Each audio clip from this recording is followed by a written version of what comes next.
I think honestly that human flourishing is at risk here. Like fundamentally, what it means to be human is at risk. So for me, what I've been talking about is our right to cognitive liberty, our right to self-determination over our brain and our mental experiences. And what I mean by that is, like, fundamentally, your right to develop your own identity, your own thoughts, like to have a space where you're able to reflect, think about being a child and trying to sort through who you are. I have a third grader, so an almost 9-year-old, and watching her, more and more come into her own and trying to figure out who she is.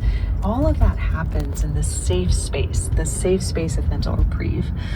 In one of the most jarring things, I think, in researching my book, I came across was, the classrooms in China where children were being required to wear headsets that track their brain activity, to track their attention levels throughout the workday. And the thought of a child, kind of no matter what that headset can or can't pick up, but the chilling effect that has on the ability to think freely, to be able to develop your own internal sense of self, to dare to think differently at an age where it's so hard already to go against the norm. That's the space that I worry about us eroding, getting to a place where people, are afraid to even think.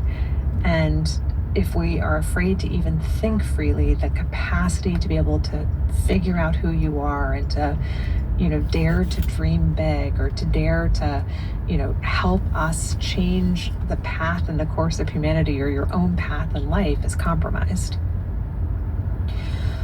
When I hear you say that, it makes me particularly worried because I think we're talking about technology that will be very subtle, right? Like, when I tap something or I swipe something, but if I think something, or if someone is collecting a brainwave, right, that seems very discreet.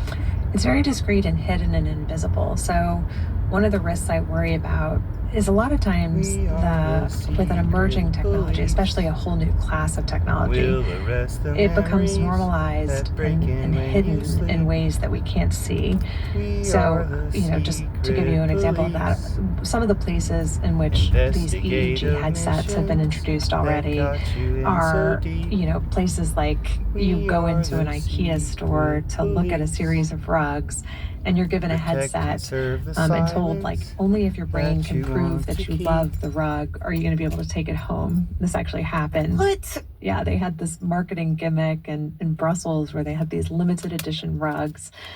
They were worried that the kind of idea of these limited edition rugs was to bring art to people at a reasonable price, and people were buying them and reselling them on places like eBay. And so they ran this marketing campaign where you had to wear an EEG headset while looking at the rugs to prove you loved the rug. And if you did, you could take one home. And if you didn't, you couldn't. Like, we can laugh at that in so many different ways. Like, it was clearly a marketing gimmick, but it normalizes it, right?